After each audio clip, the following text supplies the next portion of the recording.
Three, two, one. This is Nick. And this is Amanda. And this is the Performance Plate Podcast, where we give you bite-sized bits of information based on nutrition and exercise science to improve your overall performance. Welcome back to another episode of the Performance Plate Podcast.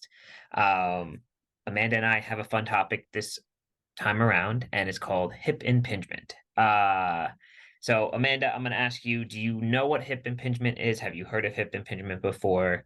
Have you felt hip impingement before and all of that? Yeah, so I don't know how to explain it. I have definitely heard of it, considering that I, have an undergrad in kinesiology and spent a lot of time in PT offices. And my mom had a hip surgery that I witnessed most of her through. So I am very aware of hip impingements, but I'm sure you're going to explain it much better than I ever could. So I'm excited for that because I do think even with training, like with personal training, it was always coming up like there's just something in my hip that doesn't feel right. Something feels like it's pinching. Like those were like some of the common phrases that I would hear.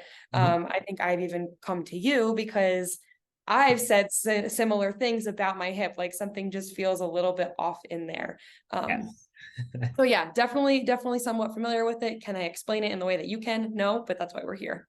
Exactly. Yes, you have come to me with my hip feels pinchy, and I'm going to get into that more because I think a lot of people, when they say they have hip impingement, they kind of think they have this kind of related to the same as shoulder impingement, but like you have to take into account a lot of different things. A lot of complaints of hip impingement come with like squatting movements, lunging movements like that.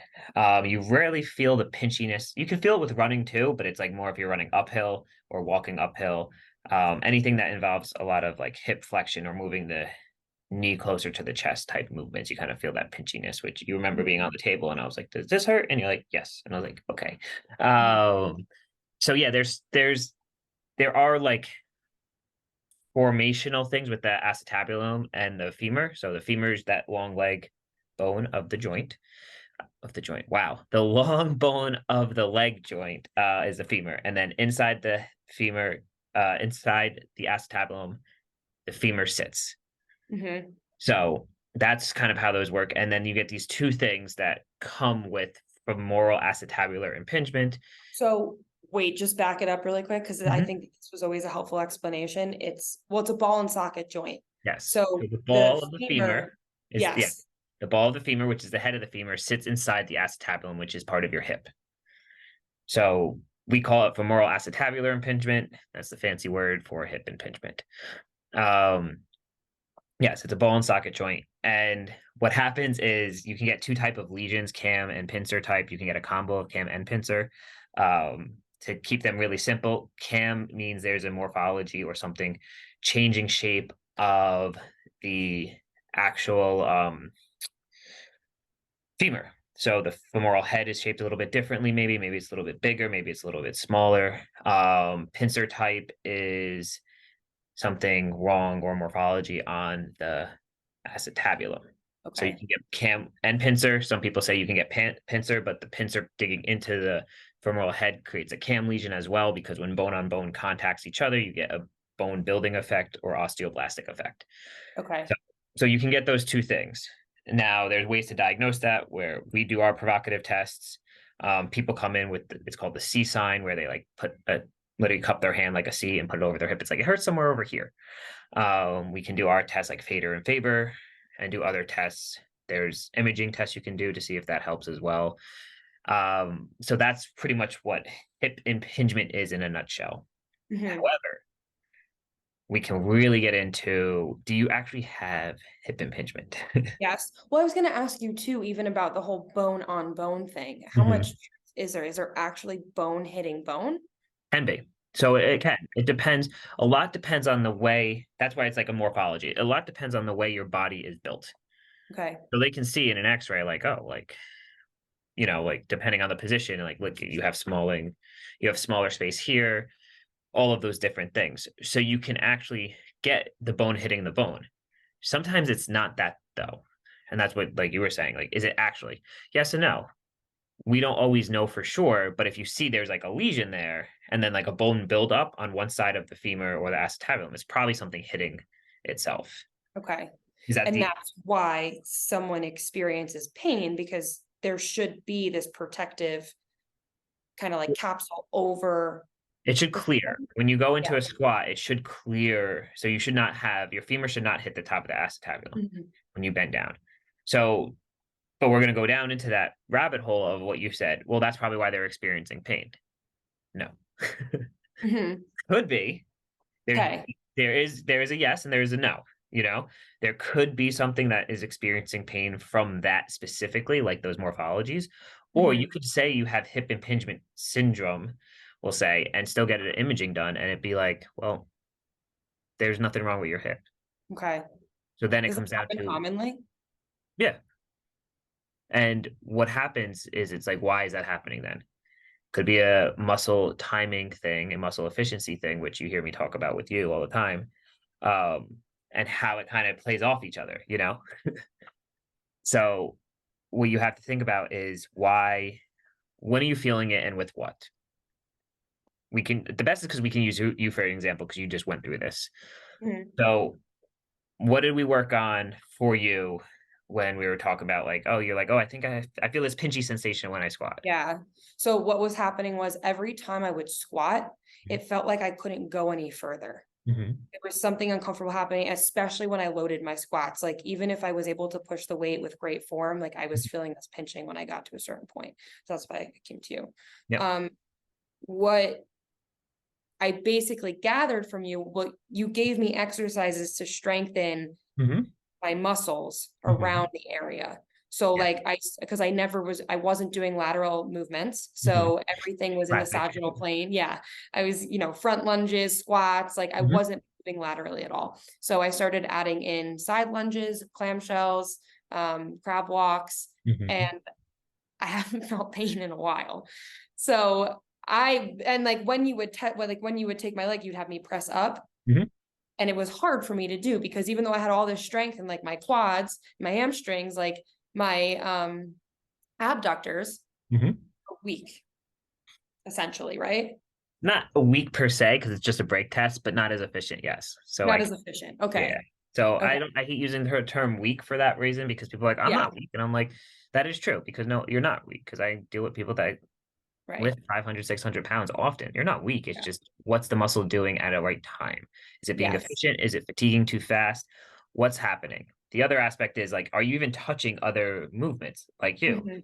I'm not touching lateral movements. Well, okay, we should probably start adding in some of those to Mhm. help balance out what you're doing. So if you're listening, you have hip impingement, quote unquote, because if it's truly that, what Amanda feels is very common. So that's why I like that. It actually works out well that we just went through this, I think like a month and a half ago, 2 months ago with you. It's very, very common to feel that. So the first step we always look at is what causes pain. Okay. Then what can we do to make a change that causes less pain? Okay. Like I think when you came in to here, we were about to shoot the podcast and I was like, all right, I know what that is. And we did some quick exercises, squatted, felt better. So that's called making a mechanical change, which means we made a change pretty quickly. All we did was turn the brain on to those muscles more. The muscles were happy, like, all right, we use these. Let's use these when we squat. Squatted a little bit better. So with someone like Amanda who feels that they can't go any further in that pinching thing, well, it could be that the femur is moving up too fast as you're squatting down and it's pressing on the top of the acetabulum. That doesn't mean you have that morphology there. That just means that it's happening too fast and the rotators of the hips, the ones that we worked on for you, Amanda, aren't contracting synergistically to offset the movement of the femur by pulling it back and doing these other things as you Mhm. go down into your squat. So the other aspect, though, is something I really want to point out is since you've been a personal trainer before, I was a personal trainer. We learned things like very, very NASM personal trainer based. Toes point, even in PT school, toes pointed straight when you squat, do this, do that, do that. Yep. Okay. It's not that case. Uh-huh. Everybody's different. So remember, I don't know if you remember texting me this. I have a very interesting memory. I remember anything that deals with an injury in a human body. Of Um, course. you texted me saying, if I point my toes out a little bit more, Yeah. I have zero pain at all. it's been getting better with the exercises, and it's very, very minimal, low, if anything. Well, you know what? I was actually just going to bring that up. It wasn't like I was getting no pain with my toes pointed out, but it was less. Yeah, Yeah. exactly. So we have to remember, and I said, well, you being a female, your hips are a little bit wider. You're gonna feel a little bit more comfortable with your feet externally rotated. So some people, based on how you're built, that's why when people say, "Oh, well, you got to squat this way." Well, do you? You know, Mm-hmm. or like, "Oh, your posture is this, so that's probably why you have pain." Well, hold on, wait a second. Maybe I was born that way. I've lived my whole life that way, so there's no way that me squatting that way is the problem. So you have to take that into account. I was having hip pain, same thing. Could have been hip impingement. I don't know. For the first 9 weeks of the year when I was training. Why? One day I decided to look down when I was squatting and I was like, wow, my feet are pointed really, really wide out, like very wide. I'm small. I'm a very tiny human, I'm not Yeah. very big. My feet don't need to be point out because I have narrow hips. Started pointing my toes straight and a little bit turned out, very little, just so I have some space to get in the hole. And my hip pain got better. Obviously, I had to heal from the 9 weeks of beating it up, but then Mm-hmm. the hip pain got better. So that's something to take into account too when you're experiencing hip pain is all those muscles of the hip doing what they're supposed to do at the right time for you. Because what Mm-hmm. can happen too is you're fatiguing fast. So maybe the first set is great. Second set is awesome. Third set is death. You're like, that really killed. Could do you have a morphology there? Maybe. But maybe it's an efficiency thing and you're fatiguing too fast because you don't access those deeper ranges of motion. You don't access those other ranges of motion like lateral work. And that's the first question I ask people, just like you. Are you moving laterally at all? Like, what are you doing otherwise? Like, what do your accessories look like? What other activities do you do? Because not always do you have to do accessories based on that. Like, to move laterally, do some like abduction stuff. Could be some movements you do.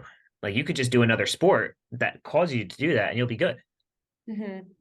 which is something we have to take into account. Right. Yeah, absolutely. I mean, it makes perfect sense. I can attest to it. Mhm. So if someone does have morphology where like that femur head is hitting the acetabulum, Mhm. do they always need surgery? So a lot of studies show no, but they Okay. also so you get like in adolescence is the one I could find the best studies on, because they could do follow-ups on adolescence and it kind of leveled everything out. Surgery gives you immediate relief because it's immediate. And then you have to go through the rehab process of that. Whereas conservative care also gives very good relief. It's just a little bit longer of the process because you have to let that pain calm down, even though you get the pain from the surgery, but you have to get that pain to calm down. And then with activity modification and the right exercises, which in all the studies, the same exercises are pretty much used. It's like lateral movements, glute strengthening, like isolated glute strengthening, hip rotator strengthening. All of those seems to help. So it's like we talk about on all our things where it's like, is surgery necessary? Yes and no.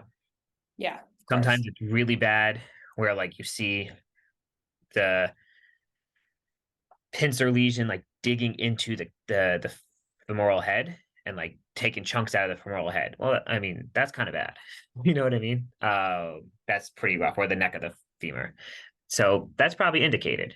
So it really depends on one, how your pain is, two, did you try other things before? And usually that's what with hip impingement, that's usually the case. It's never a surgery right away. It's usually Right, of course. um Try PT. try PT or try conservative care like shots or whatever it may be, and then go into surgery. So usually that's one where I know it's rarely ever like, let's do surgery right away. No, they try to do conservative with that quite often, Yeah, because you can get away with conservative care big time if you hit the nail on the head and strengthen it appropriately and just make sure you're moving differently. right. Um, so it's not always indicated. It can be depending on how bad it is, and then it depends on what you want. Like we always say, what do you want as a person?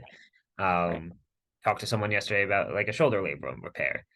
They're like, well, I don't know if they should get it. I was like, well, do you want it? They're like, well, I don't know. Like that's something you have to ask yourself, Like, I'm not really sure. Do I want to go through the rehab process? And see if it can get better, or do I want to just get the surgery and then go through the rehab process? It really depends.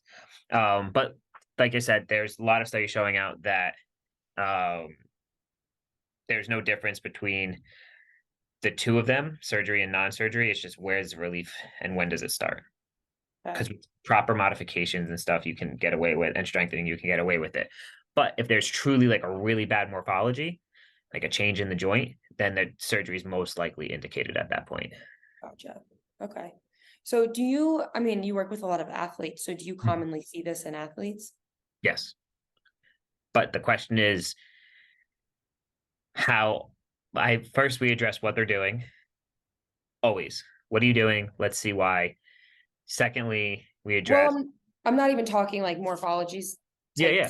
situation. I'm just talking about hip pain in general. Yeah, it's very common. And it's very like I get this pinchy feeling in the front. Mhm.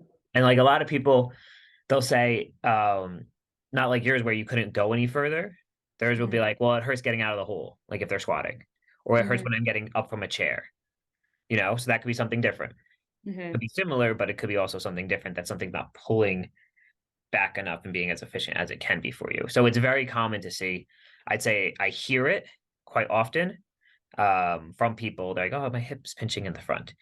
But a lot of what they do and what I tell them to do first is like try it, fix. I don't mess with people's stances too much with things, but I'm like, try and change that a little bit. Maybe go Right. a little bit inwards, maybe go a little bit outwards. Um, maybe you're just really stiff too. Yeah.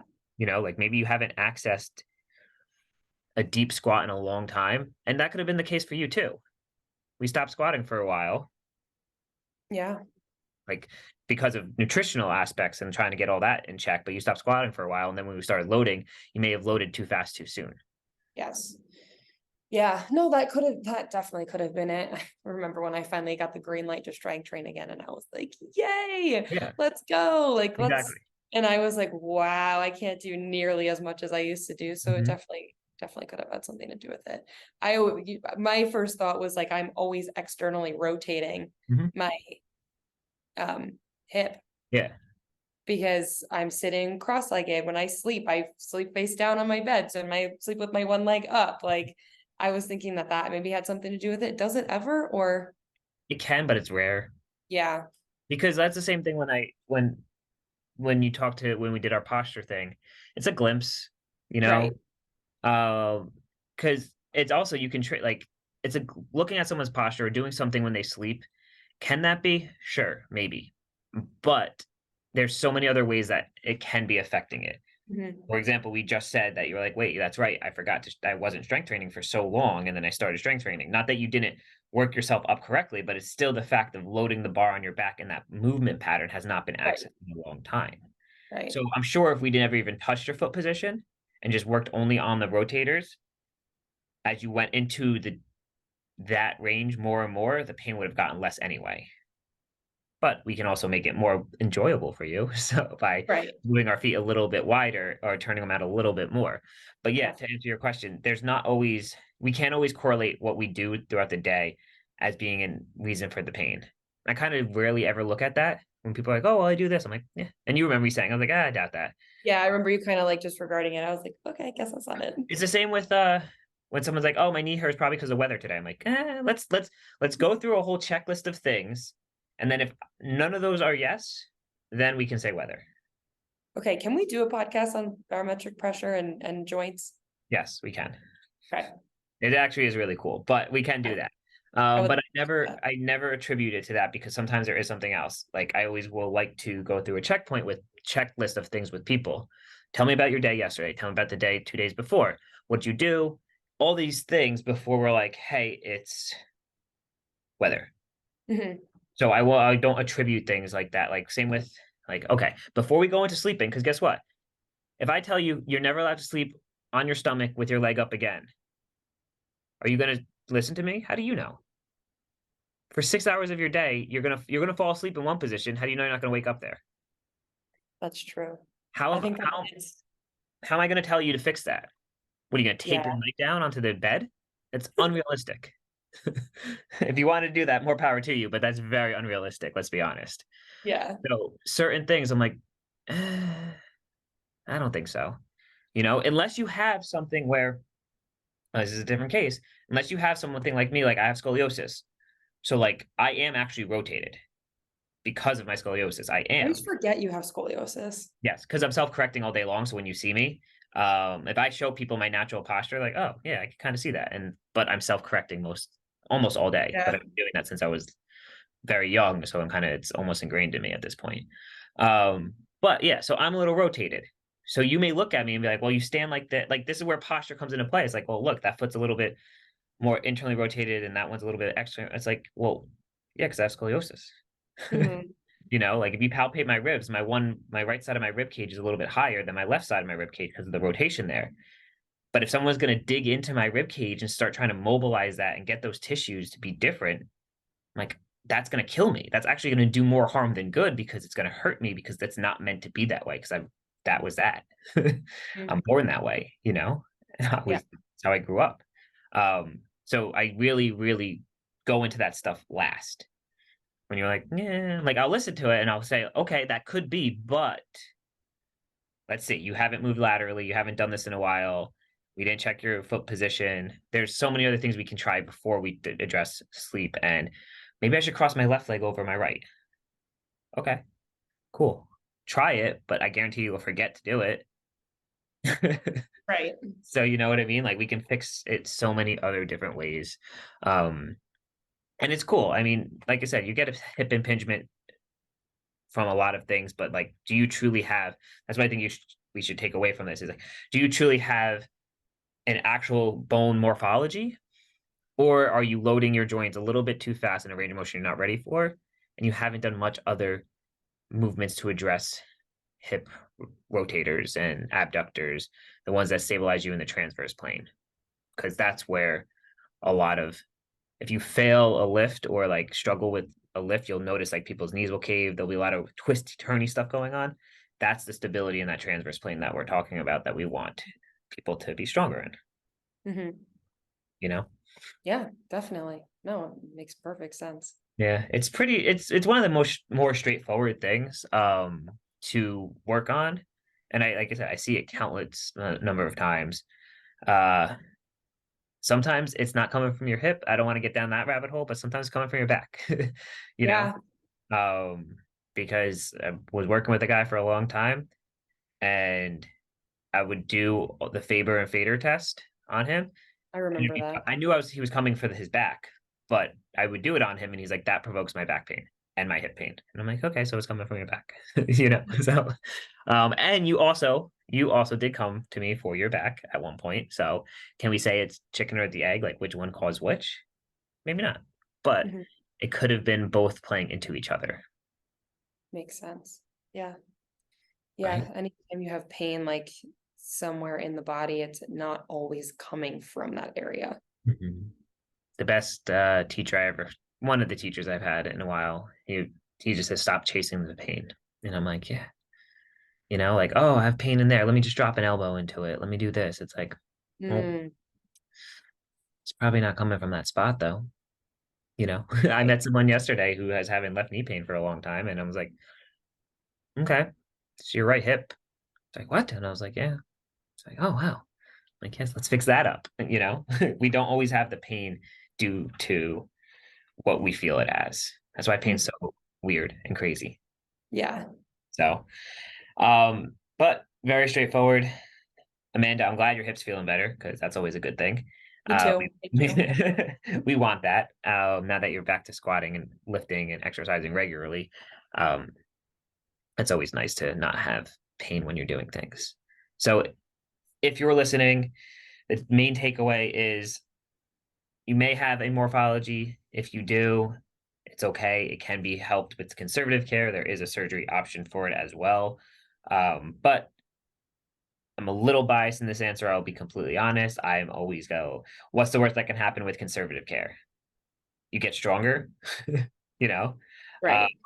so first things first, though, is make sure if experiencing any type of hip pain like that, where it's in the front and you feel like you can't get any further, check your stance, see what other movements you've been doing. If you've really been neglecting any type of stability movements or lateral movements or movements that do rotational movements, probably start incorporating some of those first before jumping down this rabbit hole of like, oh my gosh, my hip, it's broken, blah, blah. It's probably this, it's probably that. It's like, try that stuff first before you really start going crazy. And then if things don't obviously continue to improve, then seek professional help or just seek it right away and see, like talk to a therapist, talk to a trainer, something like that, a coach that can help you. And it could be your stance and you'll figure it all out. Yeah, Yep. All right. absolutely. Until next time, another great episode. Um, and if you're listening on Spotify or Apple, please give us a like, or subscribe. That's the one. Please subscribe, give us a rating. Let us know how we did. I'm pretty sure you can comment too, like how you rated it and stuff, and let us know any topics you'd like to listen to. Thank you, Amanda. Awesome. Thanks, Nick.